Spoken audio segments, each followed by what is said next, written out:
Hello நேயர்களே, நம்ம program daily night 11 to 12 1 hour plus சத்தியம் டிவில டெலிகாஸ்ட் ஆகுது. உங்களை உற்சாகப்படுத்துற சாட்சிகள், ஊக்கப்படுத்துற மிஷனரி வாழ்க்கை, டெய்லியும் குட்டி குட்டி ஷார்ட் மெசேஜஸ், ஏசுவின் செல்லங்கள் அப்படின்ற சில்ட்ரன்ஸ்க்கான ஸ்பெஷல் ப்ரோக்ராம் டெய்லியும் 11 to 12 சத்தியம் டிவில டெலிகாஸ்ட் ஆகுது. தேவனுக்காய் ஏதாவது ஒரு ஊழியம் செய்ய வேண்டும் என்று விரும்புகிற உங்களுக்கு ஓர் நற்செய்தி. நமது கெத்செமனே வளாகத்தில் ஊழியர் பயிற்சி முகாம் வருகிற மார்ச் 4ஆம் தேதி திங்கட்கிழமை மாலை 6 மணி முதல் 7ஆம் தேதி வியாழக்கிழமை மதியம் 2 மணி வரை ஊழியர் பயிற்சி நடைபெற உள்ளது. இடம் கெத்செமனே வளாகம், விருதுநகர். தேவ செய்தியாளர் சகோதரர் கே. டேவிட் கணேசன் அவர்கள். நீங்கள் பகுதி நேரமாகவோ முழு நேரமாகவோ ஊழியம் செய்து கொண்டிருக்கலாம் அல்லது ஊழியம் செய்யும் வாஞ்சியோடு இருக்கலாம். தேவனுக்காய் செயல்பட வாஞ்சியோடு இருக்கும் யார் வேண்டுமானாலும் இந்த ஊழியர் பயிற்சியில் கலந்து கொள்ளலாம். மேலும் விவரங்களை அறிய 9944802550 வாருங்கள். நாம் எல்லோரும் இணைந்து தேவனுடைய ராஜ்யத்தை கட்ட நம்மால் இயன்றதை செய்வோம். தேவனுக்காக நான் ஏதாவது செய்ய வேண்டும் என்று வாஞ்சியோடு இருக்கிறவர்களே, தேவன் என்னை பயன்படுத்தும் காலம் எப்போது என்று ஏங்கிக் கொண்டிருக்கிறவர்களே, இந்த வாய்ப்பு உங்களுக்கானது. நீங்கள் நன்கு எழுதும் தாளந்து பெற்றவர்களா? தேவன் கொடுத்த இந்த தாளந்து பிறருக்கு பயன்படாமல் இருக்கிறதே என்று கவலையோடு யோசிப்பவரா நீங்கள்? கவலையை விடுங்க, இந்த வாய்ப்பு உங்களுக்கானது. நாம் மாதந்தோறும் ஆரம்ப விசுவாசிகளுக்காக வெளியிடும் மோட்ச பயணம் என்ற தின தியான இதழில் எழுதும் ஒரு வாய்ப்பை உங்களுக்கு ஏற்படுத்தி தருகிறோம். நீங்கள் இந்த வாய்ப்பை பயன்படுத்தி உங்கள் தாளந்து மூலம் அழிந்து போகிற ஆத்துமாக்களை தேவ ராஜ்யத்திற்கென்று கூட்டி சேர்க்க முன்வாருங்கள். அதற்காக நீங்கள் செய்ய வேண்டியது, நீங்கள் ஜெபத்துடன் தியான பகுதி ஒன்றை ஆயத்தம் செய்து அதை A4 ஷீட்டில் 1.5 பக்கத்திற்கு குறையாமல் எழுதி எங்களுக்கு அனுப்பலாம்.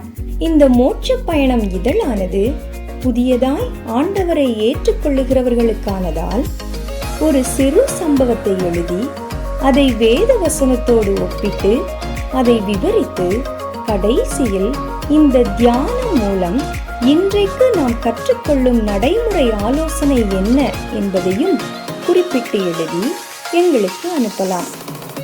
நீங்கள் ஜெபத்துடன் எழுதும் தியான பகுதி மோட்ச பயணம் என்ற பத்திரிகையில் அச்சடிக்கப்படுவதோடு ஆங்கிலம் உட்பட 8 இந்திய மொழிகளில் மொழிபெயர்க்கப்பட்டு சமூக வலைத்தளம் மூலம் லட்சக்கணக்கான மக்களுக்கு ஆசீர்வாதமாக மாறப்போவது உறுதி. நீங்கள் எழுதி அனுப்ப வேண்டிய முகவரி: கிராம மிஷனரி இயக்கம், தபால் பெட்டி எண் 51, விருதுநகர் 626001 என்ற முகவரிக்கு அனுப்பலாம். இதுவே அனுக்கிரக காலம், இதுவே இரட்சணிய நாள். ஆம், இதுவே உங்களுக்கான நேரம். விரைந்து செயல்படுங்கள். தேவனுக்கே மகிமை உண்டாகட்டும். God bless you.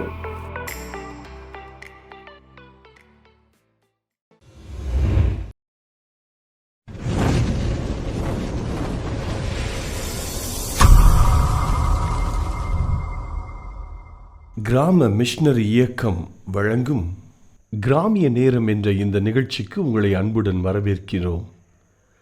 கிராம மிஷனரி இயக்கம் கடந்த 27 ஆண்டுகளாக சிறுவர் மற்றும் வாலிபர் மத்தியில் ஊழியம் செய்து வருகிறது. 800க்கும் மேற்பட்ட மிஷனரிகளோடு தமிழ்நாட்டில் உள்ள 38 மாவட்டங்கள் உட்பட ஆந்திரா, ஒடிசா, கர்நாடகா, சத்தீஸ்கர், ஜார்க்கண்ட் மற்றும் மத்திய பிரதேசம் ஆகிய மாநிலங்களிலும் நற்செய்தி பணியை செய்து வருகிறது. எமது இலக்கு 1,00,000 கிராமங்கள், 7,000 மிஷனரிகள், ஒவ்வொரு மாநிலத்திலும் 500 மிஷனரிகள்.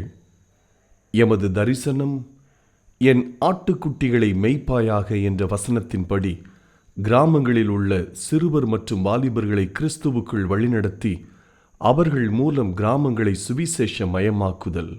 சந்திக்கப்படும் சிறுவர் மற்றும் வாலிபர்களை நாளைய தலைவர்களாகவும் ஊழியர்களாகவும் உருவாக்குதல்.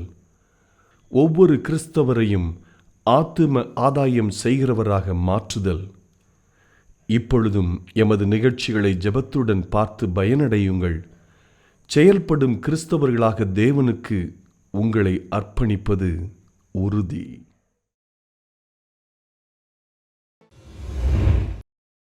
உங்ககிட்ட ஒரு நிமிஷம் பேசலாமா? ரொம்ப சோர்வோட களைப்போட பாஸ்டரை பார்க்க வந்தான் ஜான். பாஸ்டரை பார்த்து ஜான் சொன்னான், என்ன பாஸ்டர் வாழ்க்கை இது, எப்போ பார்த்தாலும் ஒரே போராட்டம் சோதனையுமா இருக்குது. என் வாழ்க்கை ஃபுல்லாக எப்போவுமே அப்படி சந்தோஷமாகவே இருந்துட்டா எவ்வளோ சூப்பராக இருக்கும் பாஸ்டர் அப்படின்னு சொல்லி ஜான் அந்த பாஸ்டரை பார்த்து சொன்னாராம். உடனே அந்த பாஸ்டர் சொன்னாராம், உட்காரு ஜான், நம்ம ரிலாக்ஸாக ஒரு காஃபி சாப்பிட்டுட்டே பேசலாம் அப்படின்னு சொல்லி அந்த பாஸ்டர் சொன்னாராம். உடனே அந்த பாஸ்டர் கிச்சனுக்குள்ளே போயிட்டு ஒரு ட்ரேல 3 கப்பை எடுத்துட்டு வந்து ஜான் கிட்ட நீட்டினாராம். உடனே அதை பார்த்து ஜான் கேட்டான், என்ன பாஸ்டர் இது, ஒரு கப்பில் ஜீனி, ஒரு கப்பில் காஃபி பவுடர், இன்னொரு கப்பில் பால்னு இப்படி தனித்தனியாக கொண்டு வந்திருக்கீங்க, எல்லாத்தையும் கலந்தாதானே நான் காஃபி குடிக்க முடியும் அப்படின்னு சொல்லி ஜான் அந்த பாஸ்டரை பார்த்து சொன்னாராம். உடனே ஜான் கிட்ட அந்த பாஸ்டர் சொன்னாராம், இதே போல தான் ஜான், நம்மளுடைய வாழ்க்கையிலே சரி, சோர்வுகள், சந்தோஷங்கள், பிரச்சனைகள்னு எல்லாம் கலந்தது தான் வாழ்க்கை. உன்னோட வாழ்க்கையில எப்போல்லாம் உனக்கு போராட்டங்கள் வருதோ அப்பெல்லாம் நீ முழங்கால் படிட்டு ஏசப்பாவை நோக்கி, ஏசப்பா இந்த போராட்டங்கள்ல இருந்து வெளிவரதுக்கு எனக்கு பலனை தாங்கன்னு அவரை நோக்கி கேளு. உன்னோட வாழ்க்கையில எப்பெல்லாம் சந்தோஷங்கள் வருதோ அப்பெல்லாம் நீ முழங்கால் படிட்டு ஏசப்பாவை நோக்கி நன்றி சொல்லு அப்படின்னு சொல்லி அந்த பாஸ்டர் சொன்னாராம். என்னங்க, இதை கேட்டுக்கொண்டு இருக்க நீங்களும் இனிமேல் உங்க வாழ்க்கையில பிரச்சனையா இருந்தானே, சந்தோஷமா இருந்தானே, எல்லாத்தையும் ஃபேஸ் பண்ண நீங்க ரெடி தானே? ஹலோ நேயர்களே, உங்ககிட்ட ஒரு நிமிஷம் பேசலாமா? ஒரு மூவி எடுக்கணும்னா அதுக்கு என்ன பண்ணுவாங்க? டைரக்டர் அந்த கதையை ப்ரிப்பேர் பண்ணிடுவாரு, அடுத்து அதை ஸ்கிரிப்டா எழுதுவாரு, அடுத்து இந்த ரோலை யார் பிளே பண்ணணும், அவங்க எப்படி நடந்துக்கணும், எப்படி நடிக்கணும், இது எல்லாத்தையும் டைரக்டர் சொல்லி கொடுத்துருவாரு. அதே மாதிரிதான் நம்ம வாழ்க்கையிலையும் ஏசப்பா என்ற டைரக்டர் நம்ம ஸ்கிரிப்டை எல்லாத்தையும் எழுதி முடிச்சிட்டாங்க. நீங்க செய்ய வேண்டியதெல்லாம் ஒரே ஒரு விஷயம்தான், ஏசப்பா கிட்ட கேட்கணும், நான் எப்படி நடந்துக்கணும், நான் எப்படி பேசணும், இது எல்லாத்தையும் நீங்க கேட்கணும். இதை பார்த்துட்டு இருக்க நீங்க கூட என் எதிர்காலம் எப்படி இருக்க போகுது, நான் என்ன அடுத்து படிக்க போறேன் அப்படின்ட்டு நிறைய கொஸ்டின்ஸோட இதை நீங்க பார்க்கலாம். நீங்க செய்ய வேண்டியதெல்லாம் ஒரே ஒரு விஷயம்தான், ஏசப்பா கிட்ட நான் என்ன பண்ணணும் அப்படின்ட்டு கேளுங்க. உங்க ஸ்கிரிப்ட் ரெடி ஆயிடுச்சு, அதை பெற்றுக்கொள்ள ரெடியா?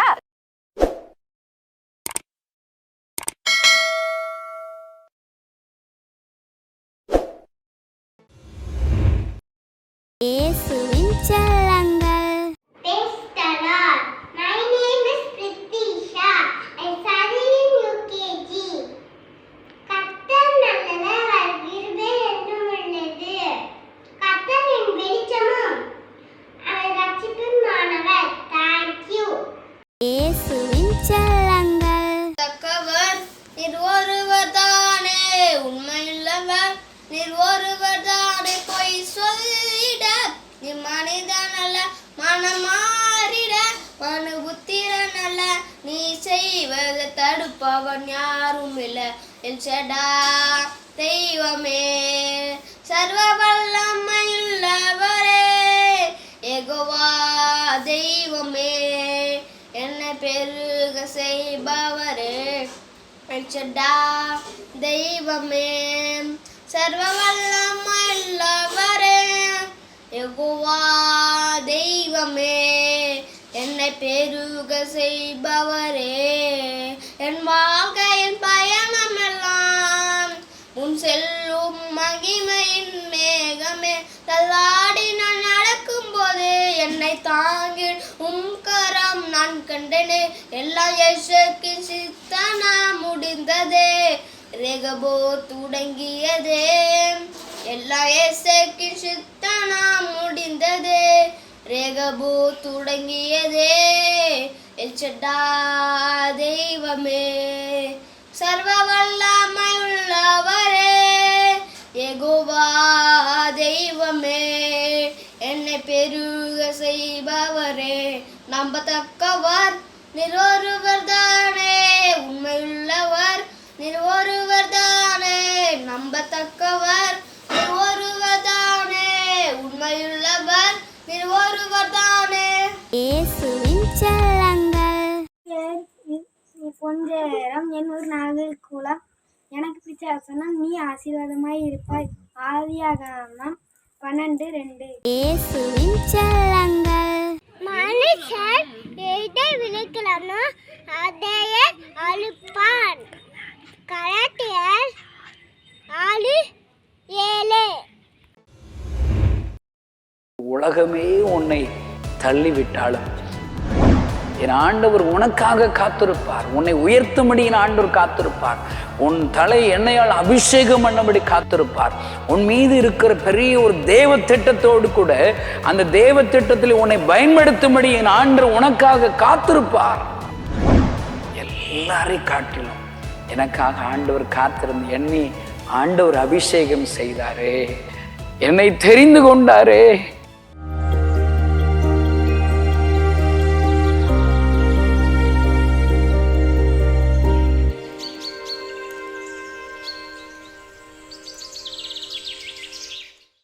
சகோதரர்கள் ஆலோசனை சொல்லலை, தகப்பன் மறந்தாச்சு. எல்லாராலும் அற்பமா எண்ணப்பட்ட தாவீது, அல்லேலூயா. ஆனால் ஆண்டவர் தாவீதின் மேல் நினைவாக இருக்கிறார். அல்லேலூயா. ஒருவன் ஆடு மேய்ச்சிருக்கான்னு சொன்னேன், அவன் வரும் வரை நான் சாப்பிடுவதில்லை என்று சொல்லி சாமுவேல் காத்திருக்கிறார். அடிக்கடி அந்த பகுதி வாசிக்கும் போது நான் நினைப்பேன், சாமுவேல் மாத்திரம் அங்கு காத்திருக்கவில்லை, என் ஆண்டவரும் அதே இடத்திலே காத்து கொண்டிருக்கிறார். God is waiting for David, தாவீது. அல்லேலூயா. இந்த செய்தியை கேட்கிற அருமையான சகோதரர், உலகமே உன்னை தள்ளிவிட்டாலும் என் ஆண்டவர் உனக்காக காத்திருப்பார். உன்னை உயர்த்தும்படி என் ஆண்டவர் காத்திருப்பார். உன் தலை எண்ணெயால் அபிஷேகம் பண்ணபடி காத்திருப்பார். உன் மீது இருக்கிற பெரிய ஒரு தேவ திட்டத்தோடு கூட அந்த தேவ திட்டத்தில் உன்னை பயன்படுத்தும்படி என் ஆண்டவர் உனக்காக காத்திருப்பார். அல்லேலூயா. பாருங்கள், அதே போல தாவீது வருகிறான். ஆண்டவர் சொல்லுகிறார், இவன்தான், இவனை அபிஷேகம் பண்ணு. ஆமென். இன்றைக்கு எல்லா தாவீது போல நெருக்கத்தோடு இந்த வார்த்தைகளை கேட்கிற சகோதரன் சகோதரி, இன்றைக்கு ஆண்டவர் உன்னை பார்த்து சொல்லுகிறார், நீதான், உன்னைத்தான் நான் தேடிக்கொண்டிருக்கிறேன், உனக்காகத்தான் நான் காத்து கொண்டிருக்கிறேன்.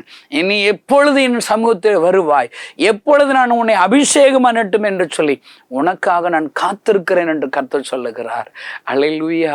ஒருவேளை இப்பொழுது இருக்கிற நெருக்கத்தின் சூழ்நிலைகளே இவன் என்ன நினைச்சிருப்பான், ஐயோ எல்லாரையும் காட்டிலும் எனக்காக ஆண்டவர் காத்திருந்து என்னை ஆண்டவர் அபிஷேகம் செய்தாரே, என்னை தெரிந்து கொண்டாரே.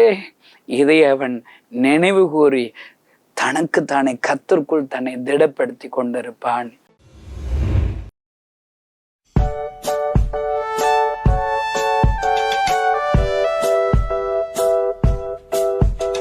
இயேசுவோடு நான் போர் வீரன், அவர் இல்லாமல் பூஜ்யமே.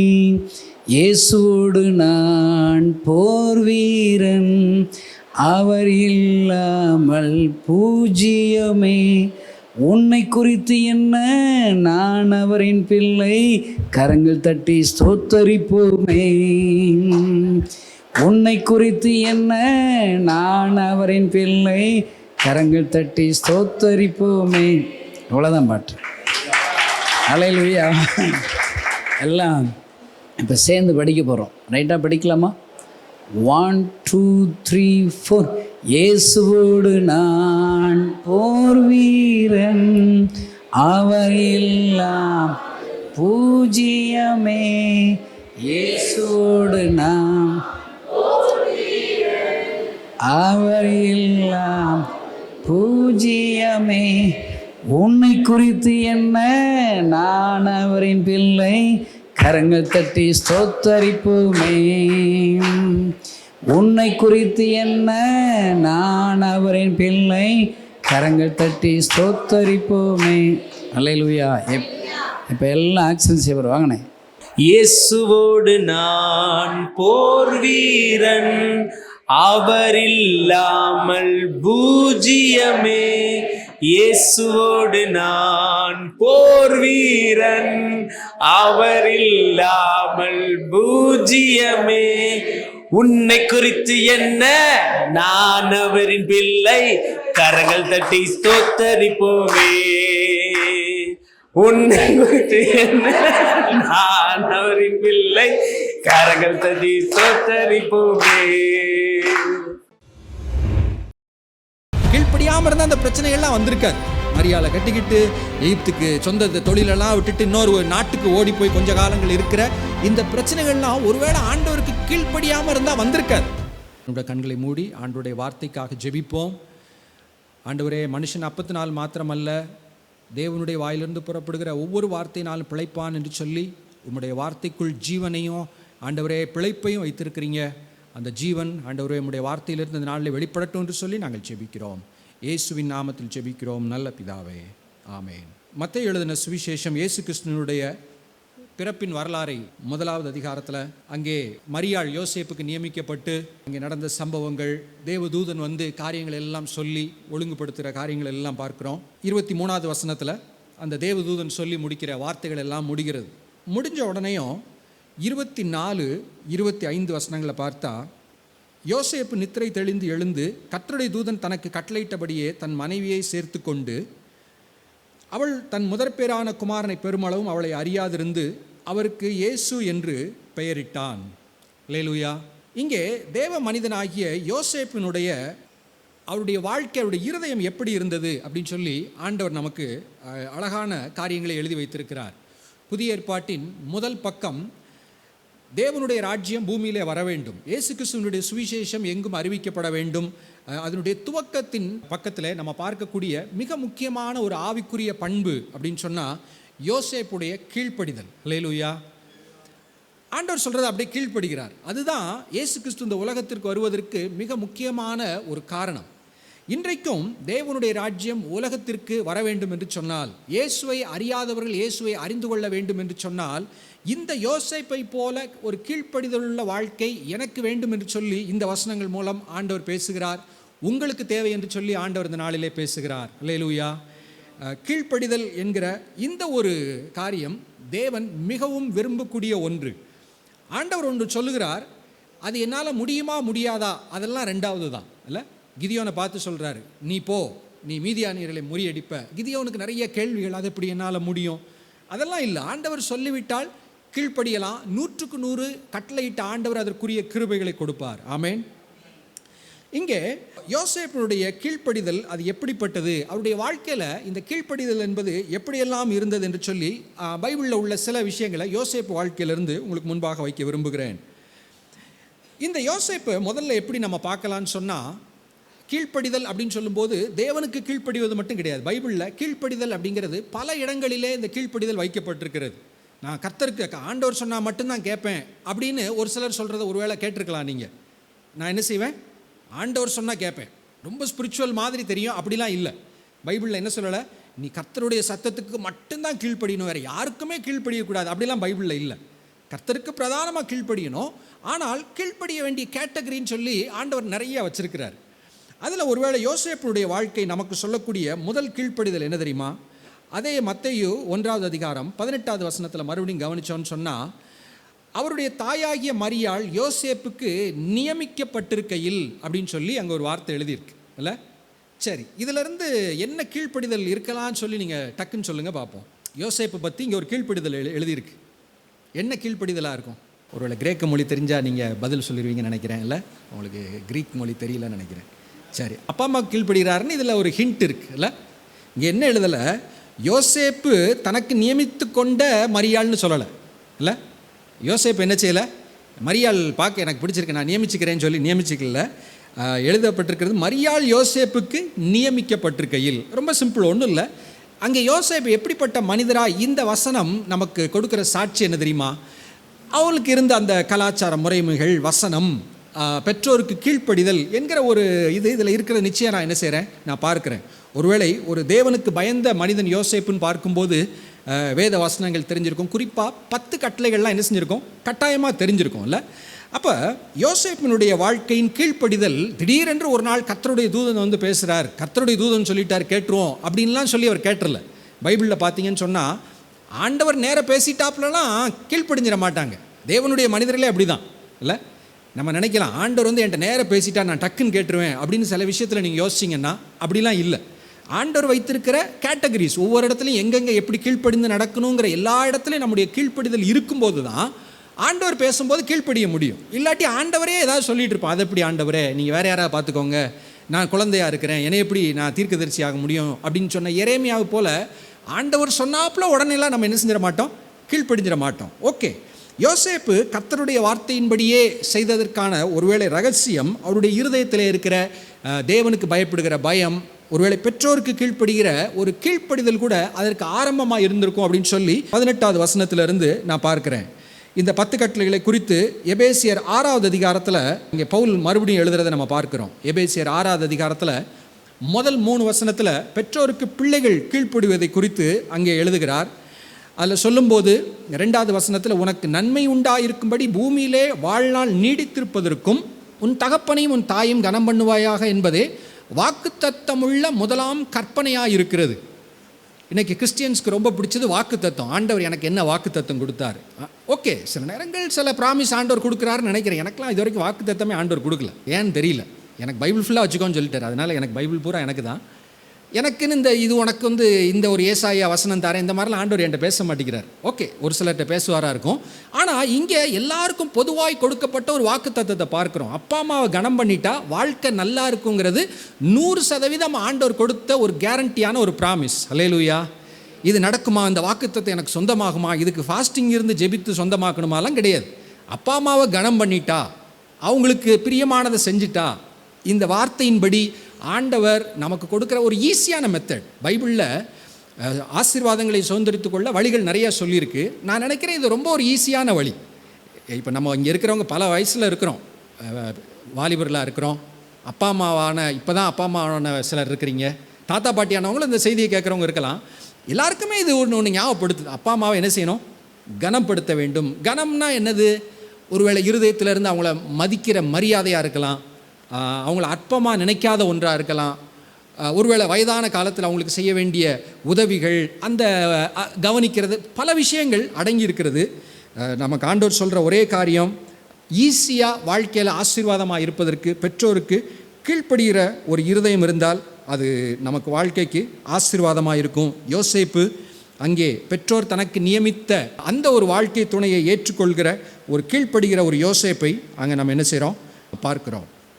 அடுத்து இந்த யோசேப்பு அவருடைய கீழ்ப்படிதல் அடுத்த லெவல் எங்கே இருக்குது அப்படின்னு சொன்னால், லூக்கா சுவிசேஷம் 2வது அதிகாரத்தில் இவருடைய கீழ்ப்படிதல் இன்னொரு எந்த இடத்துல இருந்துச்சு அப்படின்னு சொல்லி பார்த்தோன்னா, லூக்கா 2வது அதிகாரத்தில் அங்கே எழுதியிருக்கு.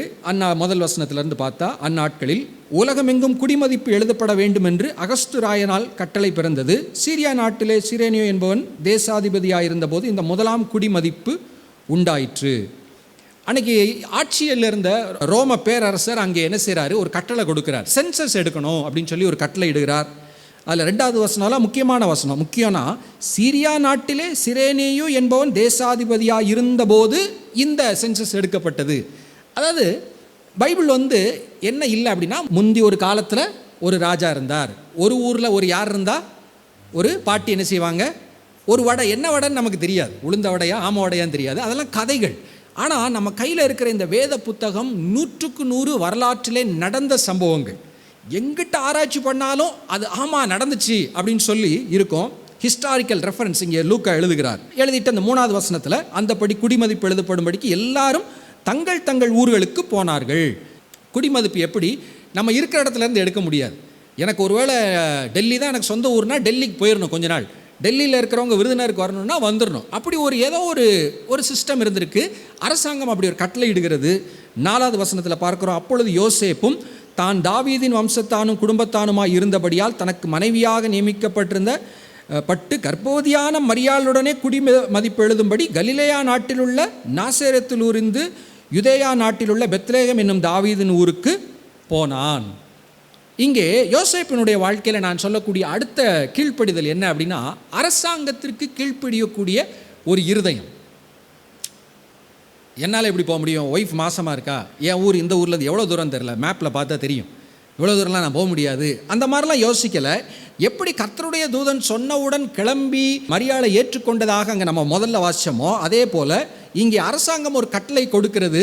அதற்கு அப்படியே அதனுடைய இன்கன்வீனியன்ஸை பார்க்காம வேறு சாக்கு போக்குகளை சொல்லாமல் கீழ்ப்படுகிற ஒரு யோசேப்பை பார்க்கிறோம். தேவனுடைய பிள்ளைகளாகிய நீங்களும் நானும் இந்த ஒரு விஷயத்தில் தேவனுக்கு முன்பாக இதில் சரியாக இருக்கணும். ரோமர் 13வது அதிகாரத்தில் பார்த்தோன்னு சொன்னால், நம்ம இருக்கக்கூடிய நாடு, அரசாங்கம், இதெல்லாம் குறித்து ரொம்ப அழகாக அதில் உள்ள முதல் 7 வசனங்களில் நமக்கு சொல்லியிருக்கு. கிறிஸ்துவுக்கு வெளியே இருக்கிறவங்க அரசாங்கத்தை ஒருத்தரும் ஒரு மாதிரி பார்க்கலாம். நம்ம ஓட்டு போட்டு ஒருத்தரை எடுக்கிறோம், ஏமாற்றி வந்துட்டாங்க, லஞ்சம் கொடுத்துட்டு வந்துட்டாங்க, இப்படி பல காரணங்கள் என்னென்னவோ இருக்கும். எல்லாத்தையும் நம்ம மறந்துடுவோம். நம்ம இருக்கிறோம் இன்றைக்கி இந்த குறிப்பிட்ட தேதியில் குறிப்பிட்ட ஒரு நாட்டில் ஒரு மாநிலத்தில் நம்ம இருக்கிறோம்.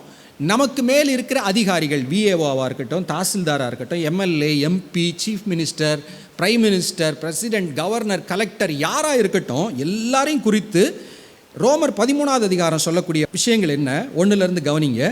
எந்த மனுஷனும் மேலான அதிகாரம் உள்ளவர்களுக்கு கீழ்ப்படிய கடவன், ஏனென்றால் தேவனாலே அன்றி ஒரு அதிகாரமும் இல்லை. உண்டாயிருக்கிற அதிகாரங்கள் தேவனாலே நியமிக்கப்பட்டிருக்கிறது. அந்த டபுள் இம்பேக்டோட அந்த வசனம் இருக்குது பாருங்களேன். தேவனால் அன்றி ஒரு அதிகாரமும் இல்லை, உண்டாயிருக்கிற அதிகாரங்கள் தேவனாலே நியமிக்கப்பட்டிருக்கிறது. இது எல்லா லெவல்லையும் நமக்கு இது எப்படின்னு புரியுதோ இல்லையோ, சில நேரத்தில் கேள்வி வரும், அப்போ ஹிட்லர் வச்சது கர்த்தரா அப்படின்னு ஒரு இடக்கா ஒரு கேள்வி கேட்டால் அந்த மாதிரிலாம் கேட்கக்கூடாது இல்லை. ரைட்டு தான், அவர் தான் வைக்கிறார். பைபிளில் பார்க்குறோம், ஒருவேளை எருசலேமின் ஆலயங்களை இடித்த நேபுகாத்நேச்சார் கர்த்தர் தான் அவரை நியமிக்கிறார், என்னுடைய ஊழியக்காரன்னு சொல்கிறார். தன்னுடைய ஆலயத்தை இடித்த ஒரு பாபிலோனிய ராஜாவை பார்த்து ஆண்டவர் என்ன சொல்கிறாரு?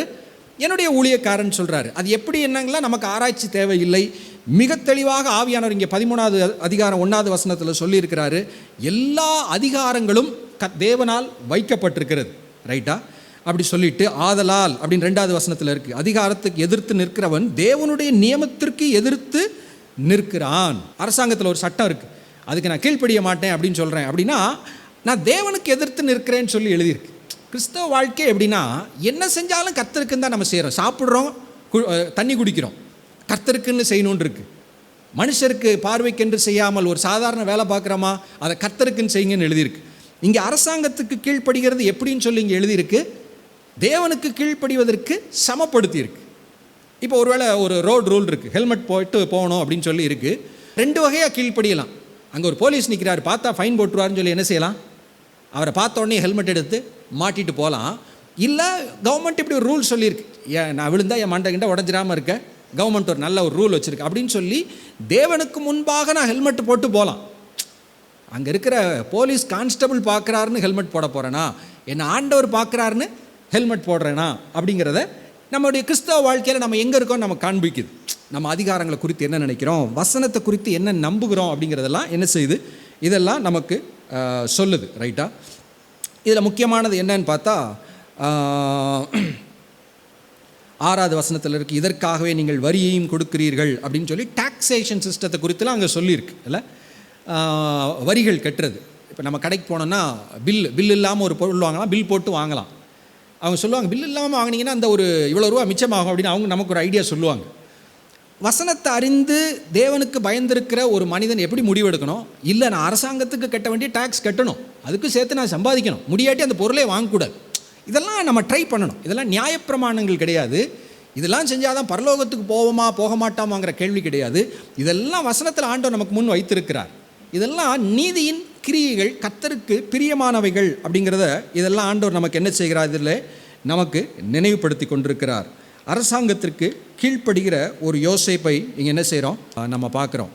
இது எல்லா லெவல்லையும் நம்ம ஞாபகம் வைத்து கொள்ளுகிறோம். நம்முடைய இருக்கிற பேதுரு ஒருவேளை இதை குறித்து எழுதும்போது பார்த்தீங்கன்னா அவரும் எழுதுவார் இது குறித்து. 1 பேதுரு 2வது அதிகாரத்தில் 13-14 வசனங்களை பார்த்தா, நீங்கள் மனுஷருடைய கட்டளைகள் யாவற்றிற்கும் கர்த்தர் நிமித்தம் கீழ்ப்படியுங்கள். நம்ம இருக்கிற ஒரு சொசைட்டி, நம்மளை சுற்றி ஒரு கவர்மெண்ட்டாக இருக்கட்டும், அந்த வார்த்தை ரொம்ப நல்லா இருக்குது. மனுஷருடைய கட்டளைகள் யாவற்றிற்கும் அப்படின்னு அங்கே ஒரு வார்த்தை இருக்குது. எனக்கு சின்ன சம்பவம் ஞாபகம். ஒரு கிறிஸ்டியன், ஓகே, அவர் ஒரு அப்பார்ட்மெண்ட்டில் இருக்கிறார். அந்த அப்பார்ட்மெண்ட்டில் ஒரு 30-40 வீடு இருக்குன்னு நினைக்கிறேன். அவங்களுக்குன்னு சில ரூல் இருக்குது, இப்படி இருக்கணும், இருந்தால் தான் நம்ம இந்த ஒரு அப்பார்ட்மெண்ட்டுங்கிற இடத்துல பல வீடுகள் இருக்கிற இடத்துல நம்ம பீஸ்ஃபுல்லாக இருக்க முடியும்னு சில சட்டத்திட்டங்கள் வைக்கிறாங்க. எனக்கு தெரிஞ்சு கீழ்ப்படியாமல் இருக்கிறவங்கள கவனிச்சிருக்கிறேன். அதுக்கு அவன் சொல்கிறதுக்கு நான் இது கேட்கணும். அதாவது அங்கே இதே ஒரு கவர்மெண்ட் ரூல்னால் பயப்படுவோம், போலீஸ் ஸ்டேஷன்னா பயப்படுவோம். ஆனால் ஒரு அமைப்பு இப்படி இருக்கணும், இதன்படி இருந்தால் தான் நல்லா இருக்குன்னு சொல்லும்போது அது கீழ்ப்படிய மனதில்லை. ஆனால் இங்கே என்ன பார்க்குறோம், மனுஷருடைய கட்டளைகள் யாவற்றிற்கும். நம்ம கூட இருக்கிறவங்க ஏதோ ஒரு கட்டளைன்னு சொல்கிறாங்களா, அது என்ன அவசியமானதா, அதுக்கெல்லாம் கீழ்ப்படியணும் அப்படின்னு சொல்லிட்டு 14 மேலான அதிகாரமுள்ள ராஜாக்கானாலும் சரி, தீமை செய்கிறவர்களுக்கு ஆக்கினை, நன்மை செய்கிறவர்களுக்கு புகழ்ச்சியும் உண்டாகும்படி அவனால் அனுப்பப்பட்ட அதிகாரிகள் சரி கீழ்ப்படியுங்கள்.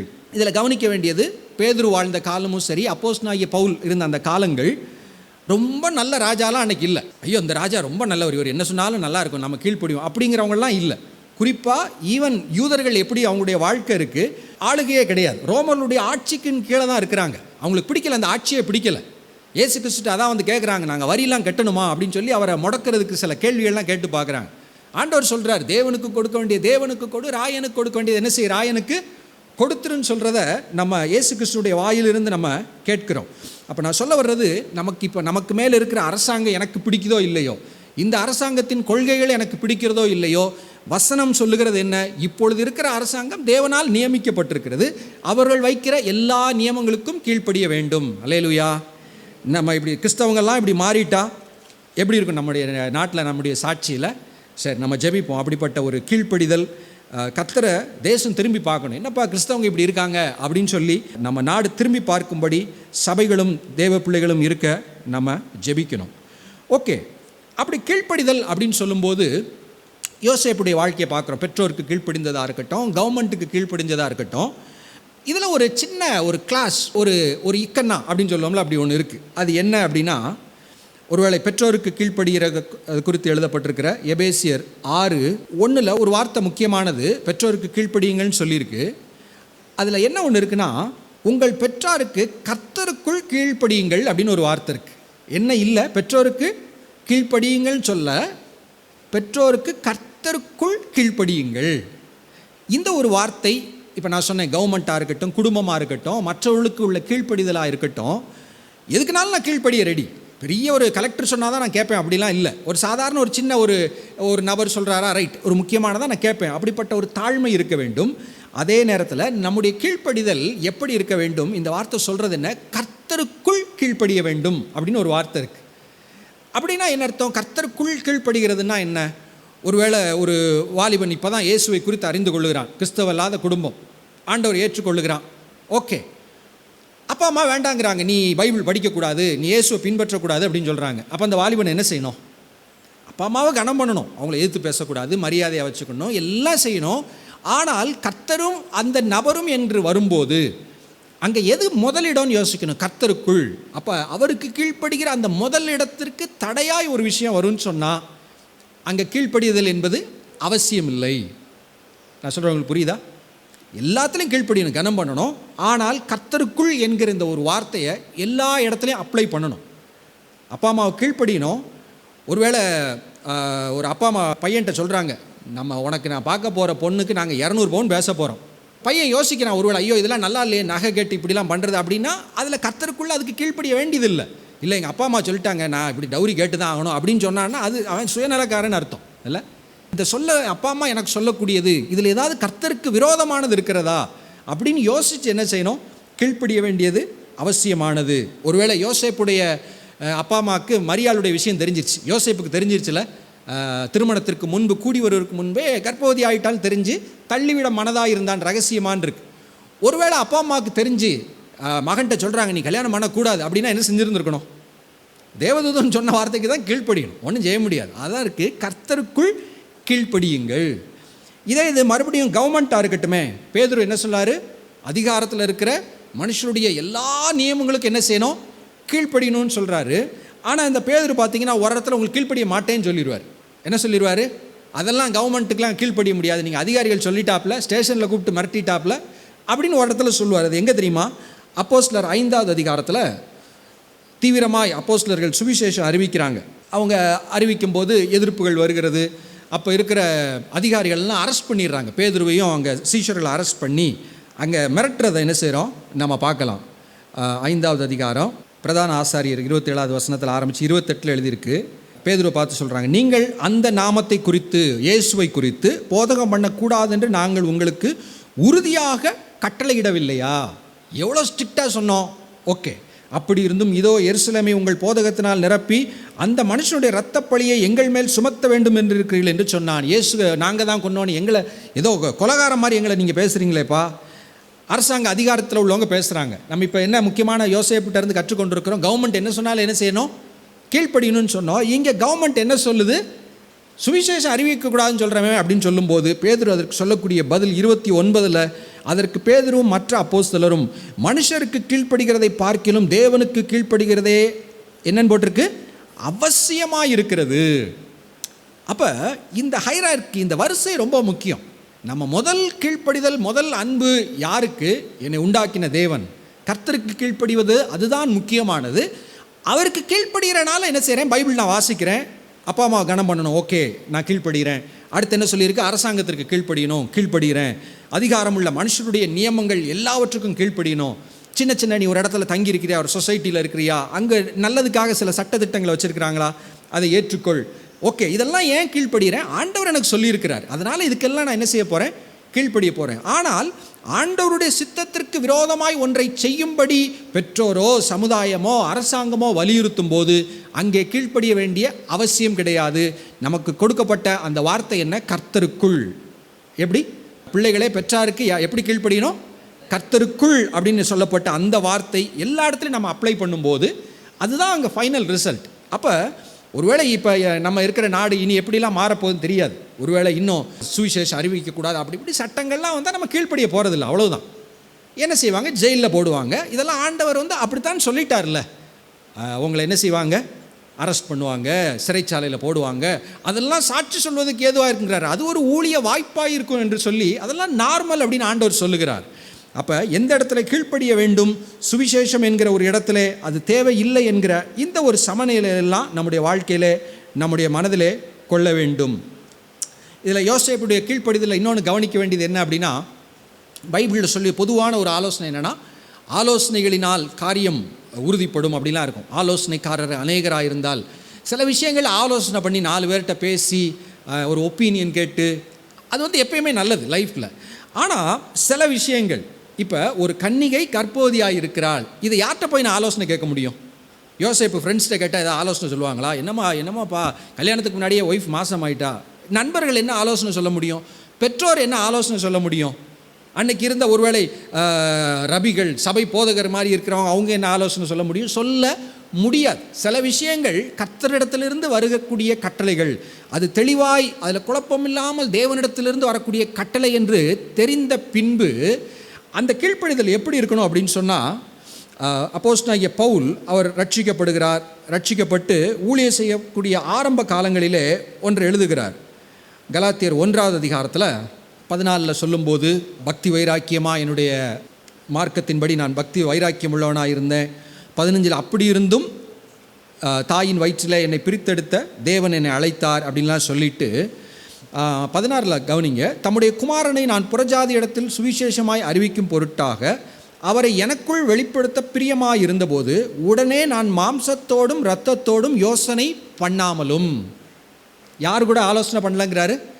மாம்சத்தோடும் இரத்தத்தோடும் அப்படின்னு பைபிளில் சொல்லக்கூடிய இந்த கிளாஸ் இதுக்குரிய அர்த்தம் என்னென்னா, மனிதர்களோட இல்லை, மாம்சமான இரத்தமும் சதையுமான மனிதன் அவங்ககிட்ட போய் ஆலோசனை பண்ணாமல், குறிப்பாக சொல்கிறார் எனக்கு முன்னே அப்போஸ்தலனான இடத்துல எருசலேமுக்கு போகாமலும்.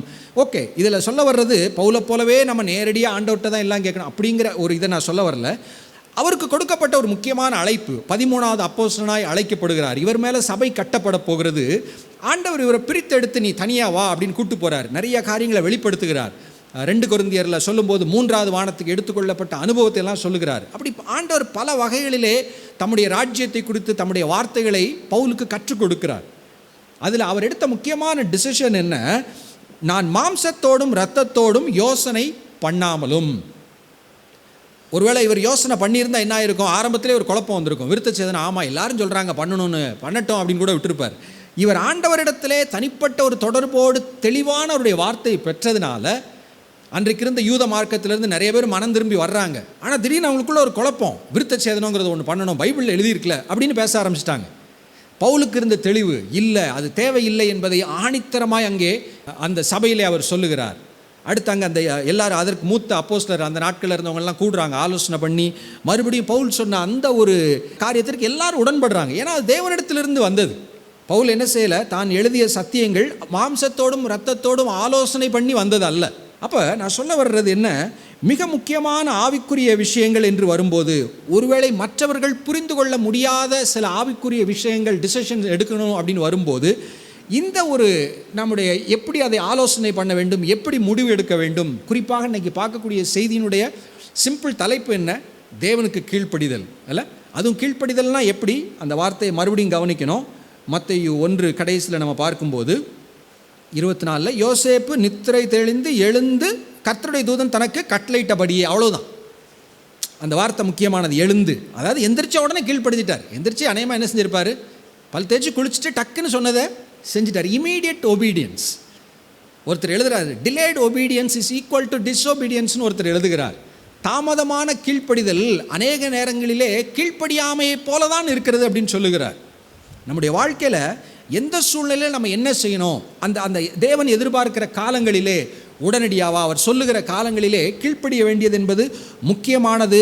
கேள்வி கேட்காமல் கீழ்ப்படிவது, விலைக்கிரயத்தை யோசிக்காமல் கீழ்ப்படிவது. இப்போ யோசேப்பு கீழ்ப்படிஞ்சதுனால நிறைய ஒரு விலைக்கிரயம் செலுத்த வேண்டியிருக்கு.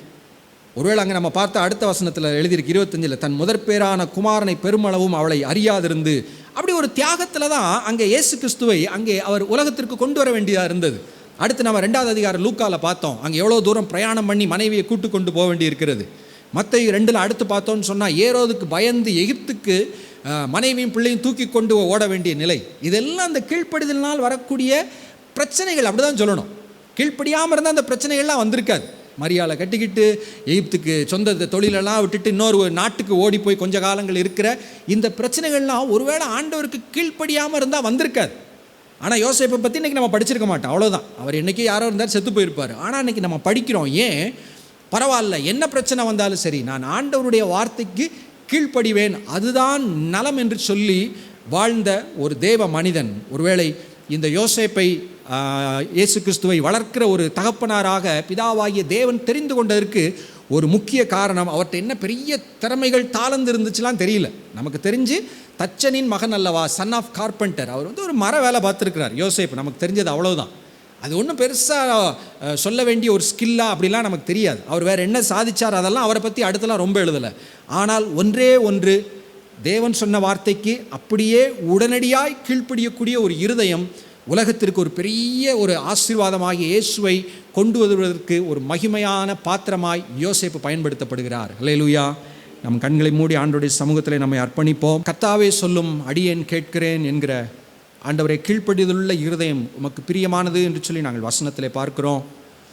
யோசேப்பை போல ஆண்டவரே கர்த்தருடைய வார்த்தை என்று வரும்போது அதற்கு உடனடியாய் கீழ்ப்படிய, கேள்வி கேட்காமல் கீழ்ப்படிந்தால் என்ன ஆகுமோ என்கிற அந்த கணக்குகளை பார்க்காமல் கீழ்ப்படுகிற ஒரு அன்பின் இருதயத்தை எங்களுக்கு நீர் தருவீராக.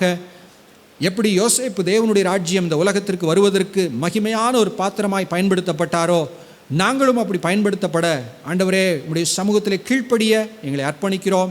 எங்களுடைய வாழ்க்கையிலே இதில் இருக்கிற எல்லா குறைகளையும் மாற்றி இன்னும் ஆண்டவரே வசனத்திற்கு ஒத்து வாழ எங்களுக்கு நீர் உதவி செய்ய ஜெபிக்கிறோம். கர்த்தர் ஜெபத்தை கேட்டு அப்படியே சேர்வதற்காய் நன்றி. இந்த நாள் வார்த்தை கேட்கிற ஒவ்வொருவரையும் ஆசீர்வதியும். இயேசுவின் நாமத்தில் ஜெபிக்கிறோம் நல்ல பிதாவே. இந்த செய்தி நிச்சயமாக உங்களை செயல்பட தூண்டிருக்கும் என விசுவாசிக்கிறோம். என் கிராமத்தில் சின்னத்தாயின்கிற ஒரு டீச்சர் 19 வயசுல ஒன்னாப்பு டீச்சராக வந்தாங்க. அவர்கள் திருமணம் பண்ணக்கூடாது, நான் என்னுடைய வாழ்க்கையை ஜெபிப்பதற்காக அர்ப்பணிக்கிறேன். ஹல்லேலூயா. அர்ப்பணித்தார்கள். எல்லா கிளாஸ்லையும் சின்ன சின்ன கதைகளை சொல்லி என் ஆண்டவருடைய அன்பை சொல்லிக் கொடுப்பார்கள். ஆமென். பாருங்க, அவங்க ஒவ்வொரு நாளும் கண்ணீரோடு கூட ஜெபம் பண்ணுவார்கள். 64 வயது வரை ஜெபித்து முடித்த போது அவர்கள் மனசுல ஒரு சின்ன சஞ்சலம் வந்துச்சு. இவ்வளோ வருஷம் ஜெபம் பண்ணி என்னுடைய ஜெபம் ஒரு மாற்றமே இல்லை, இந்த கிராமத்துல ஒருவர் கூட ரட்சிக்கப்படவில்லை என்று சொல்லி முறுமுறுக்க ஆரம்பித்தார்களாம். ஜெப வாழ்க்கையிலிருந்து பின்வாங்க ஆரம்பித்தார்களாம். அப்பொழுது ஒரு நாள் இரவுல அவர்கள் அழுது கொண்டிருந்த போது ஆண்டவர் தரிசனமானார். சின்னத்தாய் டீச்சரோடு கூட ஏசப்பா பேசுறேன். என்ன பேசினார் தெரியுமா? எத்தனை வருடம் நீ ஜெபிக்கிற ஜெபத்தை கேட்டு உலகம் முழுவதிலும் பெரிய ஒரு எழுப்புதலை நான் கொடுத்திருக்கிறேன். அநேக ஆயிரங்கள் லட்சக்கணக்கான ஆத்துமாக்களை ரட்சித்திருக்கிறேன். அதெல்லாம் உன் கண்கள் பார்க்கவே முடியாது, இப்பொழுது பார்க்க முடியாது. ஆனாலும் இந்த கிராமத்துல உன் ஜெபத்தை கேட்டு ஒரு ரட்சிக்கப்படலை என்னன்னு சொல்றேன். இல்லை, ஜெபத்தை கேட்டு 2 வாலிபர்களை நான் ரட்சித்திருக்கிறேன். அவர்கள் இப்பொழுது என்னுடைய சமூகத்தில் ஜெபித்து கொண்டிருக்கிறார்கள். அவர்களை உலகம் முழுவதற்கும் எடுத்து பயன்படுத்துவேன் என்று ஆண்டவர் சொன்னார். அந்த டீச்சருக்கு ஆச்சரியம். என் ஜெபத்தை கேட்டு என் கிராமத்தில் 2 வாலிபர்களா, அவர்களை உலகம் முழுவதும் நீர் பயன்படுத்த போகிறீர்களா? கேள்வியோடு யார் அவர்கள் என்று தேடின போதுதான் நானும் என்னோடு கூட சேர்ந்து ரட்சிக்கப்பட்ட என்னுடைய நண்பனும் நாங்கள் இருவரும் சேர்ந்து ஜெபிக்க ஆரம்பித்தோம். ஆண்டவரை தேட ஆரம்பித்தோம். அவர்கள் என்னை பார்த்து சொன்னார், கணேசனை ரட்சிக்கப்பட்டுட்டியா, ஏசப்ப பிள்ளையா மாறிட்டியே. அவர்கள் கண்ணீரோடு கேட்டார். அவர்கள் சொன்னார்கள், உன்னை உலகம் முழுவதற்கு எடுத்து பயன்படுத்துவார். ஐயா, இன்றைக்கு நான் இத்தனை பெரிய ஊழியக்காரனாக இருக்கிறேன், எல்லாரும் என்னதான் பார்ப்பாங்க, ஆனால் எனக்கு பின்பாக மறைந்திருந்து ஊழியம் செய்த ஜெபித்த ஒரு சின்னத்தா என்கிற டீச்சர் இருக்கிற. இதே போல அநேகர் மறைந்திருந்து இப்படிப்பட்ட ஊழியத்திற்காக கண்ணீரோடு கூட ஜெபித்திருக்கிறார்கள். கிராம ஊழியத்திற்காக ஜெபித்திருக்கிறார்கள். தேசத்துடைய எழுப்புவதற்காக மறைந்திருந்து ஜெபித்த அப்படிப்பட்ட ஜெபத்தை கேட்டுதான் இன்றைக்கு என்னை போல ஊழியக்காரர்களை எழுப்பி இருக்கிறார். ஐயா,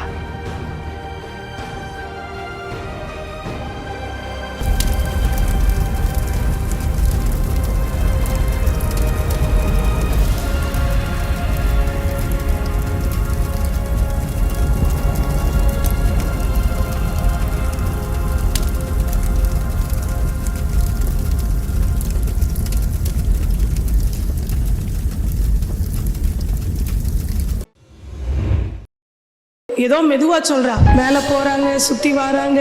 எத்தனை தடவை அந்த பிள்ளை தன்னுடைய தாயை கூப்பிட்டாலும் அந்த தாய் குனிந்து செவிசாய்த்து பதில் கொடுக்கறாங்க.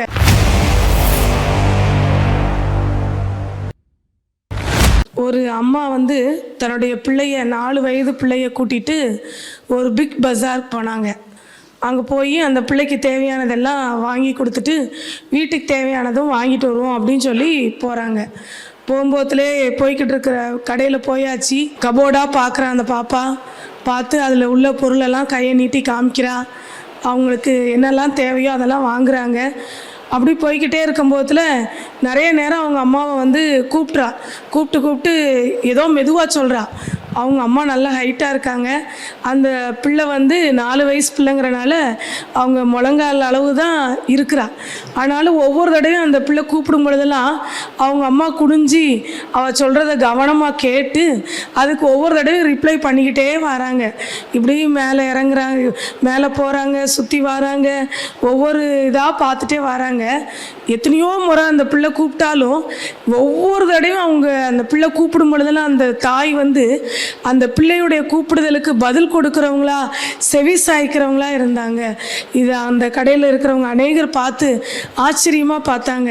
இதை பார்க்கும் பொழுது நமக்குமே ஆச்சரியமாக இருக்குது. ஒரு உலக பிரகாரமான தன்னுடைய பிள்ளைய தன்னுடைய தாய் எத்தனை தடவை அந்த பிள்ளை தன்னுடைய தாயை கூப்பிட்டாலும் அந்த தாய் குனிந்து செவிசாய்த்து பதில் கொடுக்குறாங்க. இதே போல தான் நம்முடைய வாழ்க்கையிலையும் நம்முடைய பரம தகப்பனாகிய ஆண்டவர் நம்ம எப்பெல்லாம் அவரை நோக்கி நம்ம கூப்பிடுறோமோ அப்பெல்லாம் அவர் தம்முடைய செவியை நமக்கு நேராக சாய்த்து நம்முடைய கூப்பிடுதலுக்கு அவர் செவி கொடுக்கிறவராய் இருக்கிறார். தாவீது தன்னுடைய சங்கீதங்களிலே அநேக முறைகள் ஆண்டவரை நோக்கி விண்ணப்பம் செய்கிறத நம்ம பார்க்கிறோம். ஆனால் அவர் செய்கிற எல்லா விண்ணப்பங்களையும் தேவனாகிய கர்த்தர் எல்லா காரியங்களுக்கும் பதில் கொடுக்கிறவராய் இருக்கிறதையும் நம்ம பார்க்க முடிகிறது. இயேசு நாமத்தினாலே கிராம மிஷனரி குடும்பத்தின் சார்பாக உங்கள் வாழ்த்துக்கள். எனக்காக, எங்களுக்காக இன்னும் அதிகமாக உங்களுடைய ஜெபம் தேவை. ஊழியத்தின் எல்லைகளை ஆண்டவர் விரிவாக்கி கொண்டே இருக்கிறார். ஏற்கனவே 800க்கும் அதிகமான முழுநேர மிஷனரிகள் இருக்கிறார்கள், பயிற்சி மிஷனரிகள் இருக்கிறார்கள். அடுத்த 3 வருடத்தில் வட மாநிலத்தில் 500 மிஷனரிகளை இந்த ஊழியத்தோடு இணைக்க வேண்டும் என்று சொல்லி துரிதமாக முயற்சி செய்கிறோம். தமிழ்நாட்டில் உள்ள 310 தாலுக்காக்களிலும் ஒரு தாலுக்காக்கு 2 தேவராட்களை இந்த ஊழியத்தோடு இணைக்க வேண்டும், அவளை பயிற்றுவிக்க வேண்டும். அந்த தேவராள் மூலியமாக கிராமங்களில் சுவிசேஷம் அறிவித்து அவனுடைய அன்பை சொல்ல வேண்டும் என்று சொல்லி திட்டமிடுகிறோம். ஒருவேளை வருடந்தோறும் 1,00,000 வாலிபர்களை ஆண்டவருக்காக எழுப்ப வேண்டும், முகாம்களை நடத்த வேண்டும், ஒழுங்கு செய்கிறோம். இன்னும் அநேக ஊழியத்தை திட்டமிடுகிறோம். இப்படிப்பட்ட பெரிய ஊழியத்திற்கு உங்களுடைய உதவிகள் எங்களுக்கு தேவை. ஆண்டவரிடத்தில் கேட்டபோது ஆண்டவர் அதற்கென்று ஒரு தலைப்பை ஆண்டவர் கொடுத்தார், எழுப்புதல் விரும்பும் பங்காளர்கள். ஆண்டவர் சொன்னார், இந்த எழுப்புதல் திட்டத்தில் நீ உன்னுடைய ஊழியக்காரர்களும் எனக்காக நிற்கிறபடியால் உங்களுக்கு உதவி செய்கிற பங்காளர்களை, எழுப்புதல் விரும்பும் பங்காளர்களை நான் உங்களுக்கு தருவேன் என்று வாக்கு கொடுத்தார். நாங்கள் ஜெபித்திருக்கிறோம். இந்த செய்தியை கேட்கிற அருமையான சகோதரர்களே, கிறிஸ்தவ நண்பர்களே, நீங்கள் எழுப்புதலை விரும்புகிற பங்காளர்களாக உங்களை இணைச்சிக்கோங்களேன். நீங்கள் எழுப்புதலை விரும்புகிறீங்களா? விரும்பினா மட்டும் போதாதுங்க, ஏதாயிலும் செய்யணும் இல்லைங்க. உங்களுடைய பங்களிப்பு அவசியம். ஐயா, நான் என்ன செய்யணும்? எழுப்புதல் விரும்புகிறேன், நான் என்ன செய்யணும் பிரதன்னு கேட்குறீங்களா? எழுப்புதல் விரும்புகிற பங்காளர்களாக உங்களை இணைச்சிக்கோங்க. இணைச்சிங்கன்னா ஒன்றும் எங்கள் ஊழியத்திற்காக ஜெப பங்காளர்களாக இணைங்க. அப்படி இணைச்சிங்கன்னா பரிந்து பேசும் மிஸ்டரின்னு சொல்லி உங்களுக்கு பேர் வச்சு எங்களுடைய ஜெப குறிப்புகளை வாட்ஸ்அப்லையோ இல்லை போஸ்டர்லையோ உங்களுக்கு அனுப்பி வைப்போம்.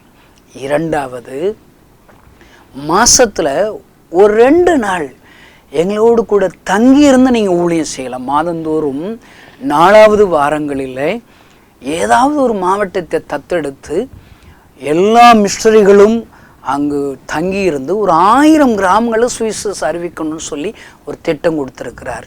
நீங்கள் பகுதி நேர மிஸ்டரியாக உங்களை இணைச்சி எழுப்புதல் விரும்பும் பங்காளராக உங்களுடைய பங்களிப்பை கொடுக்கலாம். ஹல்லேலூயா. இன்னும் ஒருவேளை என்னால் அப்படியெல்லாம் வர முடியாது பிரதர்ன்னு சொல்கிறீங்களா? அடுத்து நீங்கள் செய்ய முடிஞ்ச உதவி என்ன தெரியுமா? ஹல்லேலூயா. நீங்கள் உங்களுடைய செல்ஃபோனில் உங்கள் பிள்ளைகளை வசனம் சொல்ல சொல்லி, ஏதாவது ஒரு வசனம் சொல்ல சொல்லி செல்ஃபோனில் எடுத்து எங்களுக்கு அனுப்பி வைங்க. அதை நாங்கள் கிராமங்களில் இருக்கிற எங்களுடைய நிகழ்ச்சிகளில் ஒளிபரப்பி, யூடியூப் சேனல்லையோ மற்ற சேனல்லையோ ஒளிபரப்பி, கிராமத்தில் உள்ளவங்க அந்த வசனத்தை கேட்டு அவங்களும் அந்த வசனத்தை கற்றுக்கொண்டு ஜெபிக்க ஆரம்பிப்பாங்க. ஒரு மிஸ்டரி பயோகிராஃபியில் நடந்த சம்பவத்தை செல்ஃபோனில் நீங்கள் பேசி எங்களுக்கு அனுப்பி வச்சிங்கன்னா அது ஒரு பங்களிப்புங்க. ஒரு கதை உங்களுக்கு தெரியுதாங்க, நல்ல ஒரு கதை தெரியுதாங்க, அந்த கதையை உங்கள் செல்ஃபோனில் நீங்கள் படம் எடுத்து வீடியோ எடுத்து எங்களுக்கு அனுப்பி வைங்க. அது ஒரு பங்களிப்பு. அதில் ஒரு எழுப்புதல் விரும்பும் பங்காளராக நீங்கள் மாறலாம். இன்னும் கடைசியாக, எழுப்புதல் விரும்பும் பங்காளர் நீங்கள் இணைய விரும்புகிறீங்களா? உங்கள் வீட்டில் இருக்கிற ஒவ்வொருடைய பெயர்களில் பொருதனையோடு கூட ஜெபத்தோடு கூட ஒரு காணிக்கை நீங்கள் கொடுக்கலாம். ஒரு 1000 ரூபாயோ உங்களால் என்ற காணிக்கையோ நீங்கள் கொடுத்து நீங்கள் உதவலாம். அதுதான் எழுப்புதல் விரும்பும் பங்காளர்கள். ஆண்டவர் எங்களுக்கு சொன்னார், நான் அநேகரை எழுப்புவேன் என்று ஆண்டு வாக்கு கொடுத்திருக்கிறார். இந்த செய்தி கேட்குற சகோதரர்களை, கிறிஸ்தவ நண்பர்களை, இந்த கணேசன் 27 வருஷமாக ஊழியம் செய்கிறேங்க. ஏன் தெரியுமா? ஏசப்பா என் கண்ணீரை துடைச்சாருங்க. என் கண்ணீரை துடைச்சி ஏசப்பா ஆத்துமாக்களுக்காக கண்ணீரோடு அழுது கொண்டே இருக்கிறார். ஐயா, என் கண்ணீரை துடைச்சவர் கண்ணீர் வடிக்கிறாருங்க. நான் எப்படிங்க சும்மா இருக்கிறது? எப்படியாவது அவர் கண்ணீரை துடைக்கணும்னு என் வாழ்க்கையை ஒப்பு கொடுத்து 27 வருஷமாக ஊழியம் செய்கிறேங்க. நானும் என் ஊழியக்காரர்கள் மட்டும் ஊழியம் செய்து ஏசப்பா கண்ணீரை துடைக்க முடியலைங்க. எவ்வளோ பெரிய தேசங்க, எவ்வளோ லட்சக்கணக்கான ஜனங்கள் ஐயா, கோடிக்கணக்கான ஜனங்கள் ஐயா, இயேசுவை ஒரு முறை கூட கட்டிராத எத்தனை கூட்டங்கள் ஐயா. அவர்கள் எல்லாம் சுவிசேஷத்தை அறிவிக்கணும் தானே. நாங்கள் அந்த முயற்சிகளை முன்னெடுக்கிறோம் ஐயா. எங்களுக்கு உங்களுடைய பங்களிப்பு தேவை ஐயா. நீங்களும் வாங்கலை, நம்ம எல்லோரும் இணைந்து இயேசுவின் கண்ணீரை துடைப்போம் ஐயா. எழுப்புதல் விரும்பும் பங்காளர்களாக எங்களோடு கூட இணைந்து கொள்ளும்படி கைகூப்பி உங்களை கேட்கிறேன் ஐயா. வாருங்கள் ஐயா. தாகமாயிருக்கிறேன் என்று சொல்லுகிற அப்படியே தாகத்தை தீர்க்கும்படி வாருங்கள் ஐயா. ஒருவேளை இந்த திட்டத்தில் இணைய விரும்புகிறீங்களா? இந்த திட்டத்தை குறித்து இன்னும் நீங்கள் விசாரிக்க விரும்புகிறீங்களா? நீங்கள் தாராளமாக என்னோடு, எங்களுடைய ஊழியர்களோடு கூட ஃபோனில் தொடர்பு கொள்ளலாம். நாங்கள் எல்லா காரியத்தையும் உங்களுக்கு சொல்லிக் கொடுப்போம். கர்த்தர் உங்களை ஆசீர்வதிப்பார். நீங்களும் எங்களோடு இணைந்து தேவனுக்காக ஏதாவது செய்ய விரும்புகிறீர்களா? கீழ்கண்ட எங்களது ஊழிய திட்டத்திற்காக ஜெபிக்க முன்வரலாமே. தமிழ்நாடு மற்றும் பிற மாநிலங்களிலும் ஆலயம் கட்ட தேவையாய் உள்ள 1000 கிராமங்களில் இடம் வாங்கி ஆலயம் கட்டப்பட ரூபாய் 5 லட்சமோ அல்லது அதில் ஒரு பகுதியோ கொடுத்து ஆலயம் கட்டி கொடுப்போர் எழும்ப ஜெபியுங்கள். சூனேமியால் எலிசாவுக்கு ஒரு அறை வீட்டை கட்டி கொடுத்தது போல புதிய மிஷனரிகள் தங்கி பயிற்சி எடுப்பதற்கு ரூபாய் 2 லட்சம் கொடுத்து ஒரு மிஷனரி வீட்டை கட்டி கொடுப்போர் எழும்ப ஜெபியுங்கள். நாம் சந்திக்கும் வாலிபர்கள் மற்றும் ஆரம்ப விசுவாசிகளை கிறிஸ்துவுக்குள் வளரச் செய்ய ரூபாய் 300 கொடுத்து முழு வேதாகமும் வாங்கி கொடுப்போர் எழும்ப ஜெபியுங்கள். நாம் பணி செய்யும் 8 மாநிலங்களிலும் உள்ள 850 மிஷனரிகளை மாதந்தோறும் ரூபாய் 10,000 கொடுத்தோ அல்லது இயன்ற காணிக்கையை கொடுத்தோ தாங்குவோர் எழும்ப ஜெபியுங்கள். தமிழ்நாடு மற்றும் பிற மாநிலங்களிலும் துரிதமாக சுவிசேஷம் அறிவிக்கவும் பின்தொடர் பணிக்காகவும் சுவிசேஷ வாகனங்கள் வாங்கி கொடுப்போர் எழும்ப ஜெபியுங்கள். தங்கள் வாலிப மற்றும் சிறு பிள்ளைகள் ரட்சிக்கப்பட, அபிஷேகிக்கப்பட மற்றும் இயேசுவுக்கு சாட்சியுள்ள பிள்ளைகளாக வளர கண்மணி பிள்ளைகள் இயேசுவுக்காக திட்டத்தில் தங்கள் பிள்ளைகளை இணைக்கிற பெற்றோர்கள் எழும்ப ஜெபியுங்கள். இந்தியா முழுவதிலும் இன்னும் துரிதமாக நம் மிஷனரி பணிகள் நடக்க மாதந்தோறும் அல்லது வருடத்திற்கு ஒரு முறையாவது ரூபாய் 1000 கொடுத்து எழுப்புதல் விரும்பும் பங்காளர் திட்டத்தில் இணைகிற அநேகர் எழும்ப ஜெபியுங்கள். மேலும் எங்களோடு தொடர்பு கொள்ள விரும்பினால் திரையில் காணும் எங்கள் முகவரியும் குறித்துக் கொள்ளுங்கள். கிராம மிஷனரி இயக்கம், தபால் பெட்டி எண் 51, விருதுநகர் 626001. இந்த நிகழ்ச்சியையோ அல்லது எங்கள் ஊழியத்தையோ நீங்கள் தாங்க விரும்பினால் எங்கள் தொலைபேசி எண்ணை குறித்துக் கொள்ளுங்கள். 7378 000 444. கர்த்தர் தாமே உங்களை ஆசீர்வதிப்பாராக.